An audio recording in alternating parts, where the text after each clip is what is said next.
Magandang araw, magandang hapon at magandang gabi naman sa ating mga kababayan, sa ating mga kaibigan at sa ating mga taga-subaybay sa iba't ibang panig ng mundong ito at sa iba't ibang panig ng Pilipinas. Shout out po sa inyong lahat at I hope you are doing good at mabuti naman kayo. Ngayon, ito po ang ating magiging topic for tonight. Gusto nyo malaman kung magkano gusto ni BBM na confidential funds? Gusto nyo rin malaman kung magkano ibibigay kay BP Sara na confidential funds? Bago ha? Sige. Mag-ano tayo? Maglaro tayong konti. Bago ko sabihin, pakilagay muna sa comment section kung sa tingin ninyo magkano kay BBM ang confidential funds at magkano kay BP Sara ang confidential funds. Sige na, sige. Ilagay nyo na. Ano lang, katuwaan lang.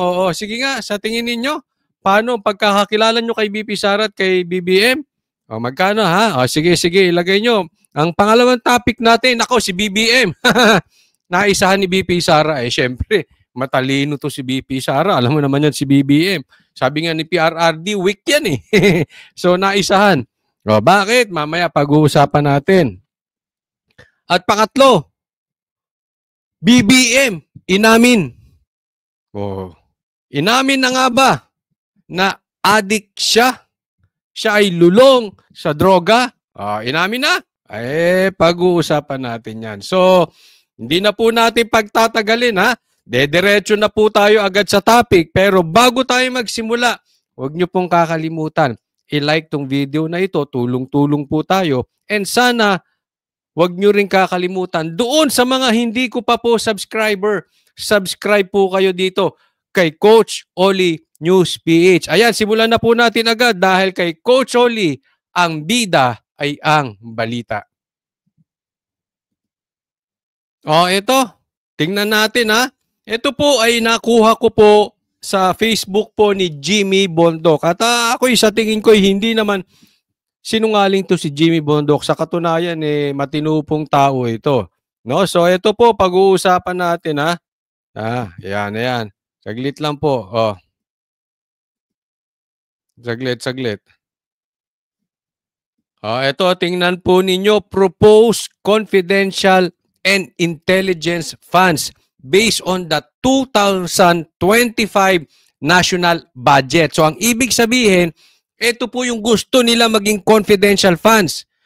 Tanong, Marcos, tanong lang. Fake news ba ito o totoo? Nagtatanong lang tayo ha. Paliwanag natin. Ang total ng confidential funds ay 10.2 billion. Ang usapan po dito hindi million. Billion. Please repeat after me. Billion. Office of the President, 4.5 billion. Confidential funds. Natanong nyo ba saan niya dinadala? Sa bulsa niya? O napunta sa trabaho? 4.5 ba? DND, 1.8 billion. Billion, not million. Grabe, hindi pa ako nakakita ng ganyang karaming pera. National Intelligence or NICA, 991 million. Ito, almost 1 billion na. DILG, ito yung departamento ni Abalos, 906 million. Konti na lang. Billion na rin. Ito naman, DOJ, departamento ni Boeing, 579.4 million. Naku, mai-increasean siguro to. Kasi maintindihan ngayon ng DOJ. Tingnan natin, PIDEA, kalahati billion. So, in short, 500 million. Department of Transportation, 405 million. NSC, National Security Council, 250 million. DSWD, 18 million. Office of the Presidential Advisor on Peace, Reconciliation, and Unity, 60 million. AMLAC, pati AMLAC, no? 7.5 million. GAB, 4 million. Office of the President, 0. Nada. Office of the Vice President. Ha? Ay. Oh. Nakita nyo? Ganyan po katindi. Oh. Ngayon, tanong. Iimbestigahan ba to ng Kamara? Bakit hindi nyo matanong ang presidente patungkol sa national budget o sa confidential funds kung hindi kayo bias? Bakit ang laki nung kay sa Office of the President, 4.5 billion. Anong intelligence yan? Mapupunta. Pulburon ba yan o intelligence? Nagtatanong lang tayo. Confidential and intelligence funds. Saan mapupunta yan? Siyempre, confidential. Di natin malalaman. Intelligence. May intelligence ba si Marcos? Parang sablay-sablay. Sinabi nga niya walang baril doon sa loob ng KOJC eh. May intelligence ba yun? May intel ba yan? Pero ang laki-laki 4.5. Oh, tapos Office of the Vice President, 0.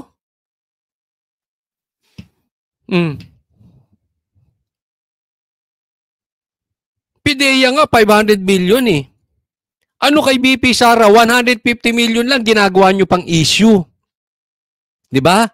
Kung hindi kayo mga ipokrito, ni wala man lang nagtumayo sa inyo at nanindigan at tinanong si Marcos. Until now, hindi ko po sinasabing magnanakaw si Marcos. Baka yung taong bayan yon. Pero saan napunta? Ang laki niya na 4.5 billion. Almost half the budget ng buong Pilipinas. Sa Office of the President lang yan. Ganyan po katindi. 4.5 billion tapos yung 150 million ni BP Sara sinisilip ninyo. Kung hindi ba naman kayo nuknukan ng mga ipokrito? Oh. Marcos, totoo ba tong post na ito? Ito tayo nagtatanong lang, ha? Pero kung ito'y totoo, Marcos, ang lakas mo sa kamera, ba't hindi ka maimbestigahan? Sa bagay, pinsan mo si si Tamba. Oh, kaya mo nilagay yan dyan eh. Di ba? Mga ipokrito rin yung mga nasa kamera na yan eh. Si BP Sara iniimbestigahan. Kayo talaga oh. Oh, ito, tingnan po natin to. Next topic. Oh, ito, bigyan natin ng komentaryo ha. Naisahan ni BP Sara si BBM. Vice President Sara Duterte sa NBI sa Biyernes para sa investigasyon kaugnay sa umunoy grave threat at paglabag sa Anti-Terrorism Act dahil sa mga pahayag niya laban sa Pangulo, sa First Lady at sa House Speaker. Pero gate ng Vice Presidente, taken out of context ang mga binitawan niyang pahayag. Sinagot din niya ang tungkol sa paglilipat ng pondo ng kanyang mga Special Disbursing Officer sa mga security officer na naungkat sa pagdinig ng Kamara kahapon. Saksi, si Joseph Moro. Ito.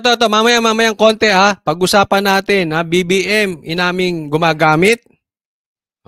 Gumagamit ng pinagbabawal na gamot. O mamaya pag-usapan natin yan ha. May kinausap na ako na tao. Sinabi ko sa kanya, kapag pinatay ako, patayin mo si BBM, si Lisa Araneta at si Martin Romualdez. No joke. Pag namatay ako, sabi ko, huwag ka tumigil hanggang hindi mo mapatay sila. Alam mo, may nagkomentaryo dito na mga tanso. Mga tanso ang komentaryo nila. Parang mali ata raw si BP Sara. Sabi niya, pag namatay daw siya, patayin si Marcos, si Tamba at saka si Lisa. Patayin na siya eh. Diba? Kung ikaw naman daw ang papatay, bakit mo pa raw susundin si BP Sara? Patay na. Diba? Yun yung sabi nung isang tanso na hindi ko alam kung vlogger yun o sinto-sinto. Basta hindi ko maintindihan kung ano na yun. Basta huwag na natin intindihin kung sino yun. Basta yan ang kanyang patay na eh. Bakit mo pa susundin? Diba? At saka, Kung patay na si BP Sara, sino magbabayad doon sa papatay? Doon sa papatay kay Marcos, kay Tamba at saka kay Lisa. Alam mo yung ganong komentaryo, alam nyo kung bakit nila nasasabi yon? Kasi po, sila po ay nasanay sa traidor. Traidor yung bossing nila, kaya para sa kanila, isahan. Ang buhay sa mundo ay parang isahan. Oh, kailangan maisahan mo yan. Kailangan maisahan mo to. Patay ka na eh. Di wala na akong pakialam sa'yo. Ganon. Yung kasi yung mundo nila. Yun yung ginagalawan nila eh. Traidor. Pero kasi, alam mo, sa mga Duterte, word of honor yan. Pag nagbitaw ka, you make sure gagawin mo. Ganyan ang mga Duterte. Pag nagbitaw sila, mangyayari.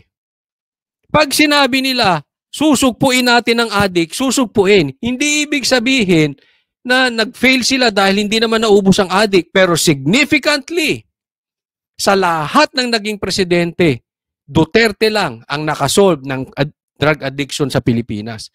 Ganun ang totoo. Diba? Pinakamababa ang corruption, panahon ni Duterte.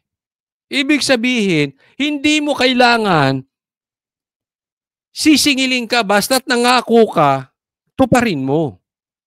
Hindi katulad ng boss nila. Tinulungan maging presidente, trinaydor si BP Sara. Tinulungan ni Pastor at ng SMNI, trinaydor si Pastor. Traidor kasi sila eh. Kaya itong kanilang kulto, ang pag-iisip din, isip traidor. And then he said yes. Kasunod ng pahayag nito noong madaling araw ng Sabado, pinaharap ng National Bureau of Investigation. Eto na, pinahaharap na. Si BP Sara sa Biyernes. Biyernes na po, eto na. May sabpina na si BP Sara at huhulihin si Sara. Pwedeng walang warrant of arrest. Ito po ang kanilang sikreto. Si Vice President Sara Duterte sa Biyernes.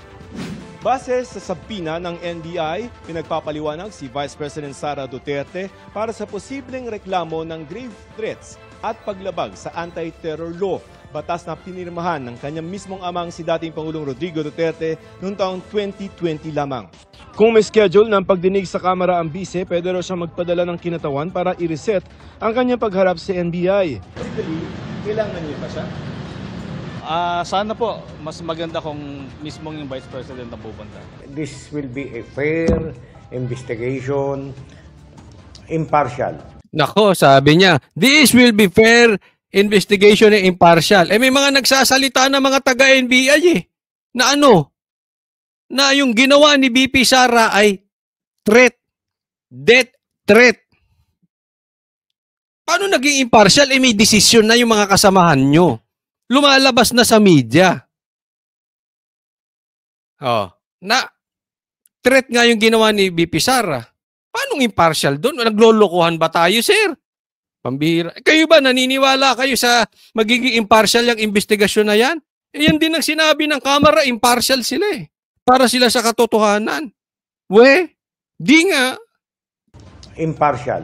Mabigat ang kaso ng paglabag sa Anti-Terrorism Act dahil ang mga masasaklaw ng ilang partikular na provision mo. Eto ngayon ang ipapasok nila, Anti-Terrorism Act. ng batas pwedeng hulihin ng law enforcement agent o military personnel nang walang warrant of arrest at idetene ng hanggang 14 na araw bago iharap sa korte. Pwede pa itong i-extend ng hanggang 10 araw kung kinakailangan. Kung hindi raw... Yan ang delikado. Eto na tayo. Ito na yung posibleng pumasok ang batas militar o batas police law, no? Parang batas police na tayo kasi ang isasampa rito kay BP Sara ay posibleng terrorism. Isipin mo, ang daming terorista sa bundok, hindi nila pinagpapapansin. Yung iba nga daw nakapasok sa kamera, di umano. Terorista, makakaliwa, hindi nila pinapansin. Tapos ito, ganyan ang ginawa nila kay Taebes di ba? Terrorism. Bakit? Kasi pwede kang hulihin ng walang warrant. Yan ang plano nila kay BP Sara, pwedeng hulihin. Pwede nilang pagtagalin. Ibababad na yan dyan. Kita mo yung ginawa kay Atty. Lopez, contempt lang yun. Wala ngang warrant yung ginawan lang nila ng paraan yun. Tapos in-extend. Posibleng ganyan ang gagawin kay BP Sara. Oh, terrorism. Ganyan ang ginagawa nila sa mga kaaway ng gobyerno eh. Ano? Ganyan ang ginawa nila kay Pastor. Ganyan ang ginawa nila kay Atty. Roque. Yung ano, kila Sara, kila Tebes, terrorism. Oh, kila Atty. Roque, kila Pastor. Ano naman, ano yung batas na yon? Yung human trafficking naman. 'Di ba? Bakit? Walang bail. Yari ka talaga doon. Ganun ang mga pinipili nila. Hindi sila naghahanap ng katotohanan. Para sa kanila, may inusgahan ka na, bahala ng korte, but for the meantime, nakakulong ka para manahimik ka. Ganun ang style. Tahimik kayo, basta kami, para kami, haya-hayang buhay. Pagdating ng 2028, Prime Minister si Tamba. Si BP Sara nagsabi niya, hindi ako ha. Eh, yung convicted niya, nag-iimbestiga pa. Ano ang sinabi ni ano? Sino tong sa party list ng Duterte party list? Eh, nasa loob nga ng kamera eh, mga makakaliwa. O, yan ang terorista. Hindi umano. Diba? O, eh bakit ganyan? Si BP Sara ang iaanuhin. Sisipot si Duterte sa pagdinig ayon sa NBI, itutuloy pa rin ang paghahain ng reklamo sa Department of Justice. We will proceed at kung ano man yung ebidensya na nasa kamay namin, di yun lang. Tumanggi muna magsalita ang bisi dahil hindi pa niya natatanggap ang subpoena. Pero kaugnay sa mga binitawan niyang pahayag noong Sabado, taken out of context daw ang kanyang sinabi. There is absolutely no flesh on the bone. Nako, BP Sara, huwag kang magsasalita ng flesh on the bone. Kasi yung iba nagboboboboboha. Ako hindi ako naniniwala na bobo yung mga yan. Nagbobobobobohan para yung sinasabi ni BP Sara na ma-take it out of context. O yung flesh and the bone. Oh, eh, nako, binanggit-banggit mo yun. Baka sabi, ay, papatayin. Flesh and bone na yung binabanggit. Ganyan sila. Nagbobobobobohan. Bobo nga ba? Dahil kinain ng droga utak, ay nagtatanong lang, huwag kayong magagalit ha. Pero hindi ako naniniwala na bobo yung mga yan. Lahat lang talaga gagamitin nila para siraan ang mga Duterte. Kita mo nga, ito nga, sasabihin niya. Wala naman siyang binanggit na assassination, binabanggit nila. Sinasama sa narrative para magkaroon ng kwento. Ay, si BP Sara terorista. Ay, si BP Sara ipapa-assassin si Marcos. May ganon? Wala namang ganon eh. OA lang yung speech ni Marcos. Despite the absence of a reliable investigation, authorities were quick to consider this a national security concern. Ayun na nga eh, di ba? Sabi nila magiging patas eh. Hinusgahan na nga na death threat yung sinasabi ni BP Sara. Ito, NBI, we. Mangyayari lang naman daw ito kapag pinatay siya. Tossing the word assassin. Pakicheck. May sinabi ba akong assassin doon? Wala, OA lang sila. OA lang yang Marcos! Wala. So nilalagay nila doon sa narrative nila, assassin. And nilalagay nila Para maiba kwento. Tandaan natin, ang sinungaling ay kamag-anak ng fill in the blanks. sa narrative nila, murder plot. Mhm. My question now to the administration, is revenge from the grave a crime? Hindi, kasuhan nila. Is revenge from the grave a crime? O, di ba? Di kasuhan nila yung patay. Kasi, pag napatay si BP Sara, papatayin yung tatlo. Yung tatlong itlog, papatayin. Kung papatayin si BP Sara, yan po sinasabi nila threat. Meron ako napanood sa kabilang channel, yung channel na ang mga host ay sobrang sarcastic. Ang sabi nung isang bugok,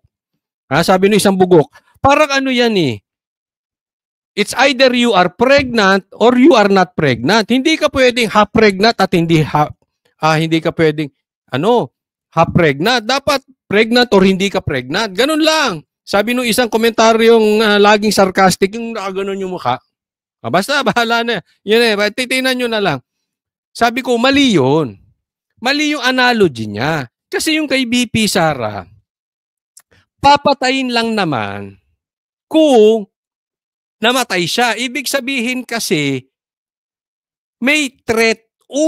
Ang unang threat ay nasa buhay ni BP Sara. Yan ang hindi ko maintindihan. Bakit hindi nila maintindihan? Ang nagbibigay ng threat ay hindi si BP Sara, kung hindi si Marcos, si Tamba, at si Lisa. According to BP Sara. At naisahan sila dyan ni BP Sara. Alam nyo kung bakit? Alam nyo kung bakit naisahan sila ni BP Sara? Binulgar niya eh. Hindi na siya pwedeng papatay nung 3 itlog. Hindi na. Tama yun. Pag may death threat kayo, ibulgar nyo. Para mangilag. Kasi pag namatay si BP Sara, wala nang ibang papatay sa kanya, according to her, kung hindi yung 3 bugok. Ayun, paano siya papatayin nung 3? Hindi na siya mapapatay. Yeah? So naisahan niya yan. Pero ang unang nagbigay ng threat ay yung 3. Hindi po si BP Sara, according to her. Kasi alam niya, papatayin siya. Ngayon nga, aalisan ng security, di ba? Ganun katindi, aalisan mo ng security, papatayin mo yan. Oh. Pag tiningnan po natin ang pagkakataon na yan, binabaliktad lang nila eh. Di ba? Alam mo, yung sinasabing it's either you're pregnant or you're not pregnant, yung sabi ng komentaryo, hindi pwedeng half pregnant. Alam mo, mali yung kasi yung gagawin kay BP Sara ay illegal in itself. Halimbawa, may papasok sa bahay ko. Sasabihin ko, pag may pumasok sa bahay ko, sasaktan mo. Halimbawa, ang mga anak ko. Papatayin kita. Papatayin kita talaga. Bakit ka papasok sa bahay ko? Trespassing yan. Pangalawa, bakit mo sasaktan at gagalawin yung mga anak ko? Natural sa isang tatay, papatayin ka. Ngayon, sisisihin mo ba yung nagsalita ng ganon? Hindi. Unless, inaamin nung isa na talagang papasok ako dyan at gagalawin ko yung mga anak mo. So admission po yun. Diba? Kasi bakit? Mali yung pasok ka sa bahay. Ganun po yun. Hindi po yung threat. Kasi sabi nila, yung threat daw, basta sinabi mo, basta nanakot ka. That is a threat. Hindi po yan pananakot. Lagi nating titingnan yung konteksto. Ito, marami nagiging ang pastor na bulaan propeta rito eh. Yung pag inaalis mo yung konteksto, mamamali ka kahit sinabi pero inalis mo sa konteksto, mamamali. Bigyan kita halimbawa. Si Judas nagpakamatay. Pag inalis mo yun sa konteksto, babasahin mo yung Biblia, sasabihin mo, ay! Pag nagkamali pala ako, dapat magpakamatay ako. Tanga. Hindi ganoon. Yun ang problema pag inaalis mo ang isang bagay sa isang konteksto. Minamali nila. Inaalis nila sa konteksto yung sinabi ni BP Sara. 'Di ba? So para sa akin, admission yun. Inaamin nyo na papatayin nyo nga si Sara. Kasi natatakot kayo eh. Bakit threat yun? Bakit pananakot yun? Ako sabihin sa akin ni Sara, pag namatay ako, patayin nyo si Coach Oli. Ba't ako matatakot? Hindi ko naman papapatay yan. Diba? Kahit anong mangyari, hindi ko papapatay yan. Ibig sabihin, hindi ako guilty. So what? Mabuhay ka hanggat kaya mo gusto. Diba? Unless, plano ko talagang yariin si BP Sara. Ganun ang ginagawa nila. A crime. They have to kill me first. So now they can't kill me anymore. Unless they want to die. Tanong ni VP para sa Presidential Security Command, bakit walang aksyon? Sana yung mga banta sa kanyang buhay. Meron... Yun yung sinasabi ko eh. Bakit yung banta sa buhay niya walang aksyon? Yung banta na kiniklaim ninyo na hindi naman totoo, taken out of context, yun ang ina-actionan ninyo. Doon pa lang eh. diniscuss natin sa confidential funds, bias na kayo. Pati sa pag-aksyon patungkol sa threat, bias kayo. Paano pa kayo pagkakatiwalaan ng tao? Mga bias kayong lahat. Daw siyang listahan ng mga banta bagamat di niya ito idinitalye. Hindi ko na ini-expect yan, ma'am, sa PSC. And hindi ko rin tatanggapin, ma'am, at this point, kung magdadagdag sila ng mga tao dito. Kasi hindi na natin alam kung non-partisan ba yung not necessarily idadagdag nila. Not necessarily coming from PSC, ma'am. No, I don't trust anyone right now. Sabi Siyempre, di ba? May threat, may death threat nga kay BP Sara, tapos papalitan nyo ng security, tapos sino ngayon ang may death threat? Si Marcos ba, si Sara? Papalitan ba yung security ni Marcos? Ikaw ba, papalitan na security mo, papayag ka na ang magpapalit ay yung sinasabi mong papatay sa'yo. Loko-loko ba ako? Ay, papatayin ako niyan. Sige, bibigyan kita security, ha? Bantay sa lakay yan. Ano ka ba? Naglolokohan ba tayo? ng Bisay gagawa na ng legal na hakbang ang kanyang Chief of Staff na si Atty. Zuleika Lopez matapos ma-extend ng 5 araw ang contempt order laban sa kanya. Nasa Veterans Memorial Medical Center pa rin si Lopez, gayon din ang Special Disbursing Officer ng OVP na si Gina Acosta na tumaas ang presyon sa pagdinig kagabi. Nanginginig po, ma'am. Bakit po kayo nanginginig? Kasi po, Isa pa ito. wala po talaga akong alam Kasi kung sino po talinuhan yun, tong si babae na to eh. Kukoy Villamin, si Grace Piatos po. Kasi po, si Sir La Chica po ang nasa ground po. Siya po ang nagpipipirma. Nag-base na lang po ako. Kasi binalik niya sa akin na acknowledgement receipt po, ma'am. Pero ma'am, yun po yung trabaho nyo as a Special Disbursing Officer. Yes, ma'am. Yes po. Attorney, alam mo ibig sabihin ng confidential funds? Alam mo, pag binubulgar nyo confidential funds, ha? Nilalagay nyo sa danger ang mga taong... Kasi ginagamit yan eh.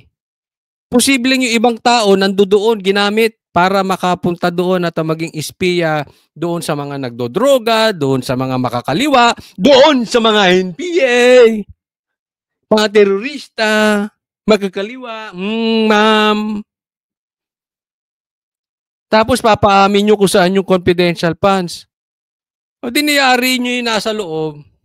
Loko-loko ata naman kayo. Kaya nga ako, kaya mo bang tanungin si Marcos? Na-discuss natin, magkano confidential funds ni Marcos?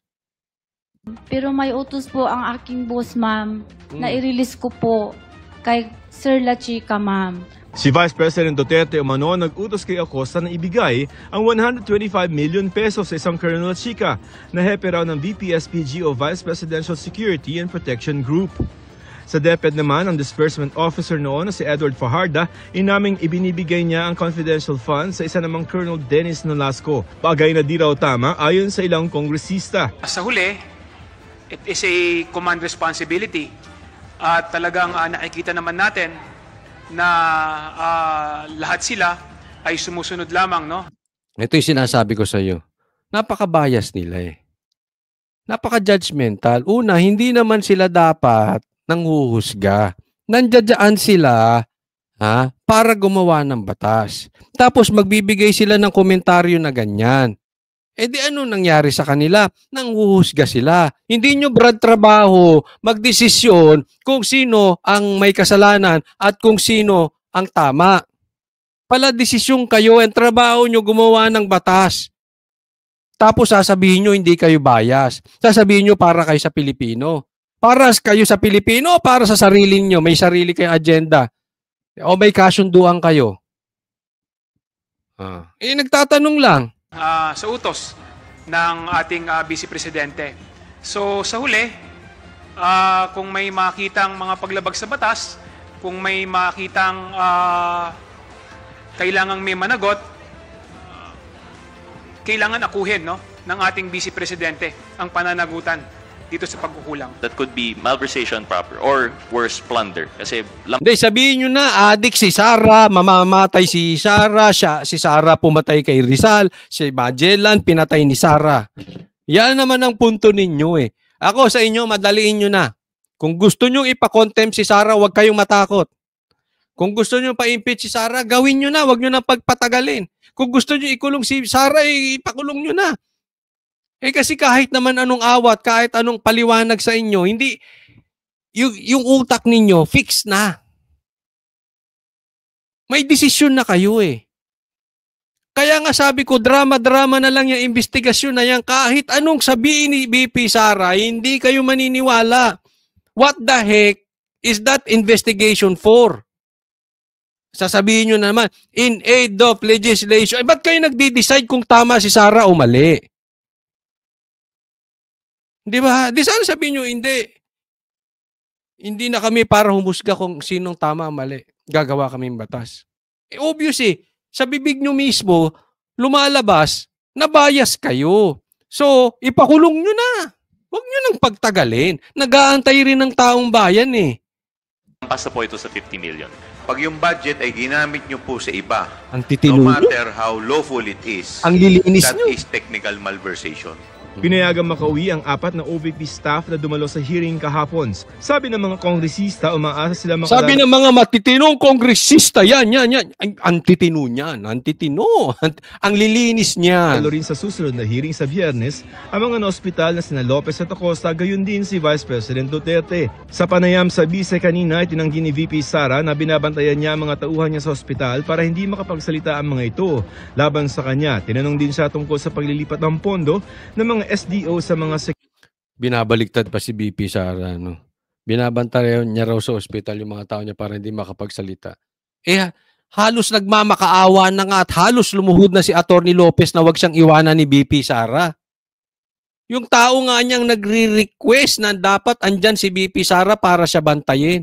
Kaya etong mga ito, sinungaling talaga, hindi po si BP Sara. Yung mahilig magbaliktad. Ano sabi ni Marcos? Nililigaw lang daw ang Sino nanliligaw? Kayo nga. Ang hilig nilang baliktarin. Hindi nyo nakita halos magmakaawa na si Atty. Lopez para wag umalis si BP Sara. Tapos sasabihin nyo, binabantayan yung mga tao para wag magsalita. Nagbobobo. Itong ayaw ko sa mga ito. Hindi bobo yung mga yan Nagbobobobohan lang para magkaroon ng masamang propaganda against Sara. Security officer. Alam niyo bakit 150 million lang yon?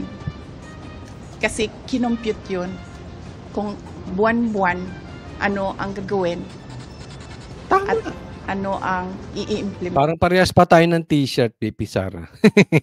Sige, tuloy. Napakaliit na amount ang 150 million. So bakit kami magnanakaw ng 150 million? Ang nakawan sa gobyerno, billion. Ayan, nakita nyo? Namit yun sa trabaho. Para sa... Bakit kami kukupit ng nanakaw na 150 million? Billion ang usapan dyan. Pinakita ko sa inyo kanina, di ba? Ilan ang hinihinging confidential funds ni Marcos? Magkano? Kay BP Sara, 0. Tapos kini-question nila itong 150 million. Alam mo, para sa atin, sa ating mga ordinaryong mamamayan, para sa akin na lang, malaki po ang 150 million. Pero sa kanila, para gagamitin na pondo sa buong Pilipinas, napakaliit po ng 150 million. Sa aking tingin, and I'm very, very positive on this, BP Sara is so humble that she will accept that amount, 150 million. Samantalang yung presidente, ang laki. Times 1,000 ang difference? Times 2,000, times 3,000 ang difference, Magkano? 45 billions kay Marcos sa kanya. 150 nagiging issue. Napaka-double standard ninyo. Napaka-humble nga ni kung ako, Vice President, bibigyan nyo ako 150 million para sa buong Pilipinas. Pakain ko sa inyo yan. Mag-aabono pa ako niyan Buong Pilipinas. Yes, para sa akin, as personal, malaki yan. Pero gagamitin sa trabaho, wag na, hindi na ako magtatrabaho. Nagtatrabaho ko, abonado pa. Napakabait nga ni BP Sara eh. Kayo talaga oh. Tapos siya pa ini-issuean nyo. But anyway, ganun naman talaga eh. Alam mo, sa panahon ngayon, sa panahon ngayon, pag ikaw ay hindi binabanatan ng mga nagsanib puwersa na kulay, katulad ng pula at dilaw na hindi kayang talunin ang Duterte, sorry for the word, yung kinain na nila yung suka nila, magkaaway sila ngayon pero nagsasama, kinakain nila yung suka nila. Bakit? Because they are losers. Hindi nila kaya ang Duterte. Ngayon, pag hindi ka binanatan ng dalawang kulay na yan, ibig sabihin, bayad ka, baka nasa kabilang kampo ka. Or nandito ka sa kampo namin, pumunta ka ron. Bakit? Ikaw lang nakakaalam. Na sinasabi mo dating magnanakaw, na sinasabi mo dating adik, ngayong kakampi mo. Anong meron sa'yo? Diba? Kaya, naiintindihan natin, babanatan talaga si BP Sara. Ngayon punta tayo sa susunod na topic. Ito, Marcos, inamin. Gumagamit, inamin na. Pag-usapan natin. Ito, pag-usapan natin ha. Si PRRD naman. Sa isang press con kagabi, hinamon ng dating Pangulo ang militar na protektahan ang konstitusyon sabay sa pagkwestiyon sa kanilang suporta sa Pangulo. Saksi si Salima Refran. Mabibigat ang tirada ni dating Pangulong Rodrigo Duterte laban kay Pangulong Bongbong Marcos. There is a fractured in the governance sa ating Pilipinas ngayon. Walang makakorek niyan. Nobody can correct Marcos. Nobody can correct Romualdez. Ito yung sinasabi. Walang makakakorek kay Marcos, walang makakakorek kay Martin kung hindi military lang. Nanawagan ba? Ako tanong ko sa inyo, nadinig nyo ba yung buong press con ni PRRD? Nanawagan ba siya? Sa katunayan, binabara pa nga siya eh. Sinasabi, nananawagan ba kayo? Hindi. Sinasabi lang niya, ang makakakorek dito sa ating bansa ay ang military. Wala nang makakakorek kay Marcos, wala nang makakakorek kay Tamba. Tanong, tama ba o mali yung statement ni PRRD na yon? Na walang makakakorek. Kayo mga nanonood, kaya nyo korek si Marcos? Kayo mga nanonood, kaya nyo korek si Martin? Yung husgado, kaya bang i-correct si Marcos at si Martin? Yung pulis, i-correct ba si Marcos at si Martin? Yung mga sekretary, i-correct ba si Marcos at saka si Martin? Di ba tama yung sinabi ni PRRD naman na makakakorek lang kay Marcos at si Martin? AFP, tama or tama-tama? So what's wrong with that? Nanawagan ba siya? Hindi. Praning kayo. Bakit? Guilty kasi kayo. Sabay niya ng pagkwestiyon sa patuloy na suporta ng militar at pulisya sa Pangulo. Kayo bang mga military pati police, would you still continue to support a drug addict? Yun ang matindi ron. Kayong military at pulis. Tanong yun eh. Tutuloy ba kayo sumuporta sa isang addict? Ako dinadagdagan ko lang. Kayo media. Tayong media. Kayo lang pala. Ako hindi ako sumusuporta sa addict. I really hate drugs. Kayo, patuloy ba kayong susuporta sa addict?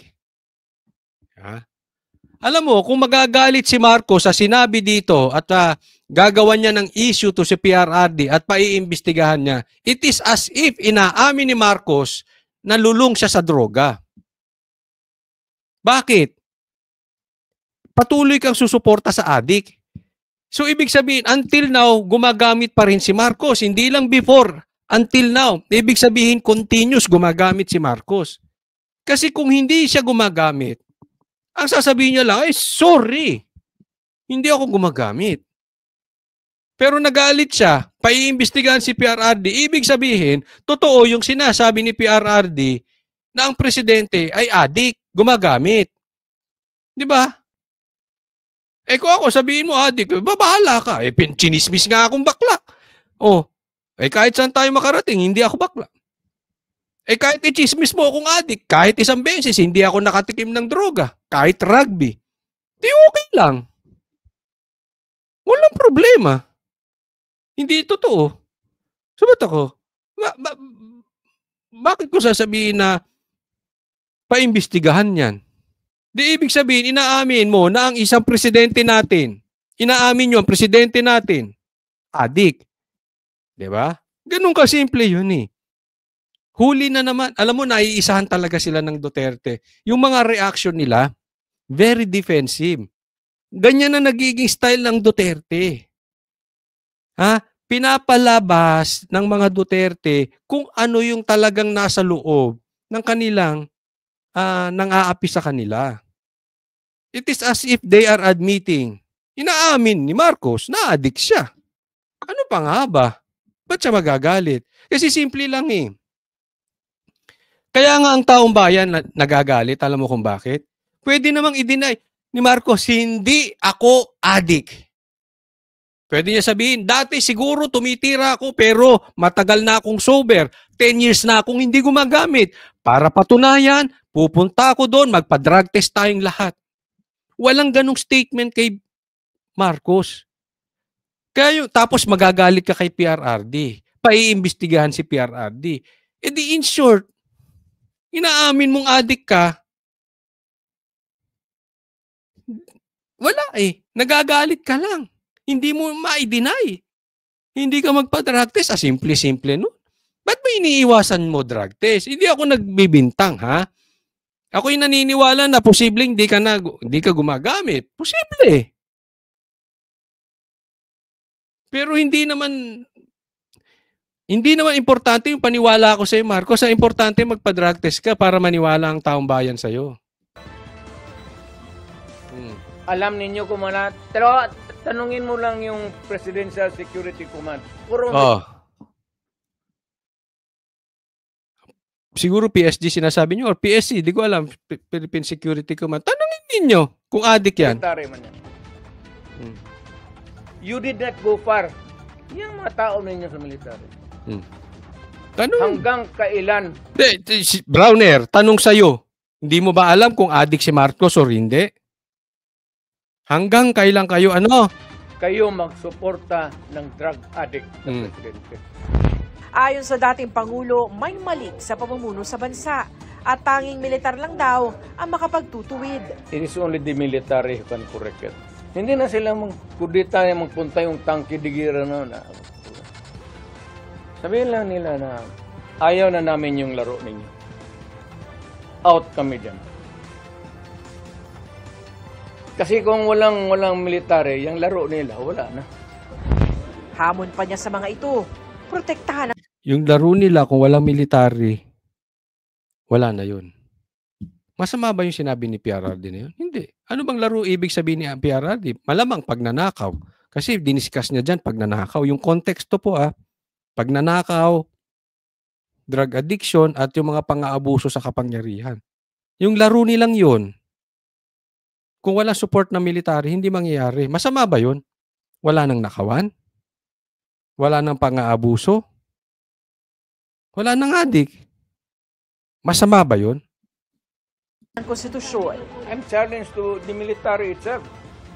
The whole of the military, kasi sila ang supposed to be protector of the Constitution.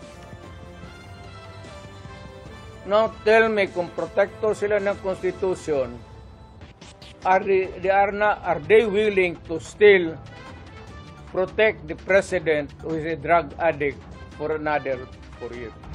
Ang mga pahayag ng dating Pangulo, inalmahan ng Malacanang. Si Executive Secretary Lucas Bersamin, tinawag yang garapalang panawagan para maglunsad ng kudeta ang sandatahang lakas laban sa Pangulo. Meron ba sinabi?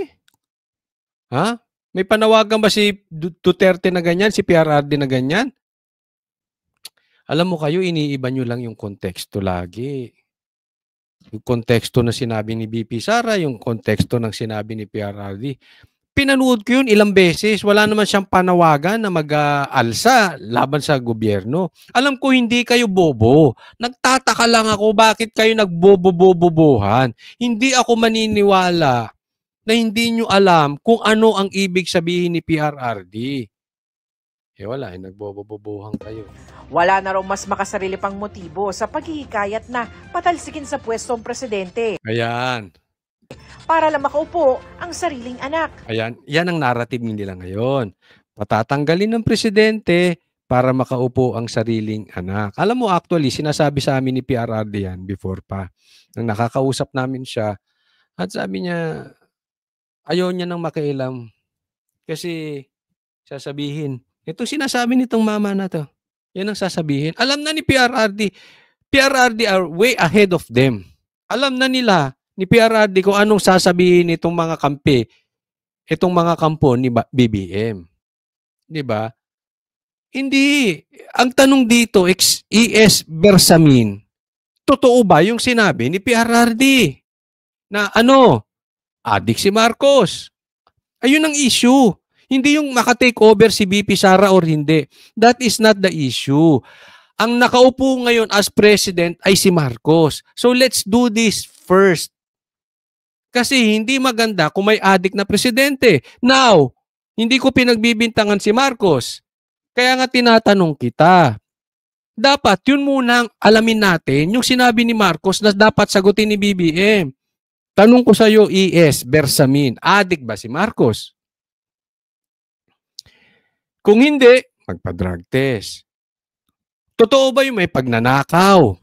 Nawawala na yung pera ng taong bayan? Kung hindi, buksan ng libro. Yan yung matagal niya nang sinisigaw eh. Bakit lumihis kayo sa issue na dinadala nyo kay BP Sara? Hindi. Sagutin nyo muna yung sa mga binanggit ni PRRD. If you keep on avoiding that issue, tapos dadalhin nyo sa ibang issue, it is as if you are admitting na adik si Marcos, na magnanakaw si Marcos. 'Di ba? Kayo mismo inaamin ninyo by avoiding yung kung ano ang yung pinaka-meat ng sinabi ni PRRD. Hindi raw katanggap-tanggap ang marahas sa pangaagaw sa kapangyarihan para madali ang maluklok bilang Pangulo sa pamamagitan ng pamamaslang, panggugulo at pag-aalsa. Ayon kay Bersamin, kikilos ang Estado laban sa lahat. Hindi po magkakaroon ng panggugulo. Hindi po. Hindi magkakaroon. ES, you know that. Hindi magkakaroon ng gulo. You should know better. Hindi po magulo ang Duterte. Alam nyo yan. Unless, adik. Hindi, alam naman natin galit si PRRD sa adik eh, di ba? Ng pagtatangka at hamon na labag sa batas. Nanindigan naman ang Armed Forces of the Philippines na mananatiling tapat sa konstitusyon at sa mga halal na opisyal ng gobyerno. Nanawagan din sila sa mga politiko na huwag nang idamay ang sandatahang lakas sa kanilang mga pahayag. Our armed forces is united and professional. We shun away from being included. We want to be... Ayaw nila, masama. Ayaw, ayan na, nagsalita na ang kanilang mga spokesperson ng AFP. Tanong, totoo ba yung sinasabi ni PRRD na adik? Tanong, totoo ba yung sinasabi ni PRRD na magnanakaw, wala napupunta, saan napupunta ang pera? Nawawala yung pera? Tanong lang naman. Di ba? Kung ayaw nyo makisali, so be it. Sabi nga ni PRRD, kung hindi nyo alam na adik, o di palakpakan tayo. O di palakpakan na rin kita. O, samahan nyo ako sa mga manunod nito. Palakpakan na natin tong babae na ito. Palakpakan tayo. Hindi nyo alam eh. Di ba? Sagutin nyo muna. Alam nyo o hindi nyo alam? Hindi naman sa hindi kayo sinasali. O, palakpakan kayo. Isolated from political issues, and we request the Philippine public to have calm and resolve and pagkatiwalaan po ng inyong sandatahang lakas ng Pilipinas. We will do our mandate accordingly. Ayan. We will do our mandate accordingly. Ay, di palakpakan. Palakpakan. Hindi nyo alam. Sinusunod ko si PRRD. Ganito rin ang giniit ng PNP. O, isa pa to. Our former president po, siguro po sa nangyayari po ngayon ay hindi po makakatulong yung mga ganitong pananalita at sa ating pong mga mamamayan ay maging discerning po tayo sa mga nakikita at napapanood at naririnig po natin sa mga balibali. O, edi palakpakan din. Palakpakin natin ang AFP at kapulisan ngayon. Hindi nila alam. Wala tayong pag-uusapan dyan. Nagtanong si PRRD kung hindi nyo alam. At taus-puso na hindi nyo nga alam. May palakpakan. Wala na tayong pagtatalunan. Good job! AFP. Good job, police. Palakpakan.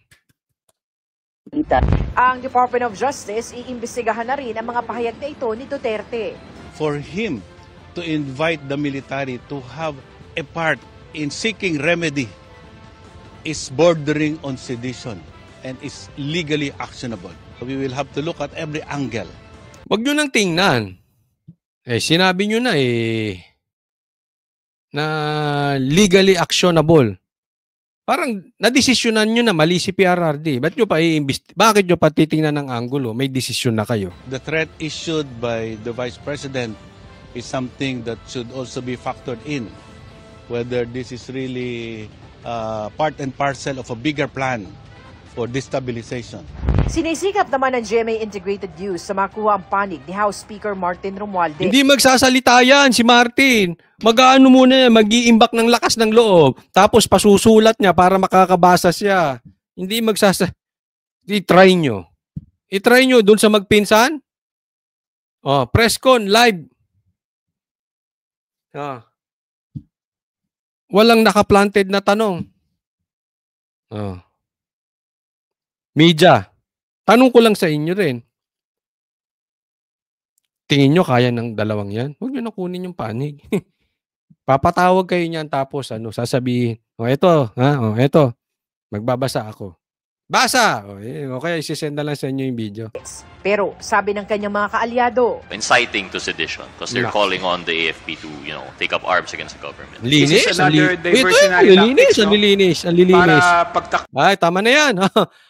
Wag po kakalimutan Coach Oli po. Sa mga hindi ko pa po subscribe po kayo. At wag nyo pong kakalimutan, i-like tong video na ito nang sa ganon mas kumalat. At paalala lang po, dun sa mga hindi pa nakakaalam, ang Banateros po ay may programa sa nag-iisang mainstream media na talaga namang hindi takot at hindi sumusuporta sa adik. Banateros, may programa sa SMNI Monday to Friday, 8 p.m. po. Huwag kalimutan, subscribe kay Coach Oli. Thank you po.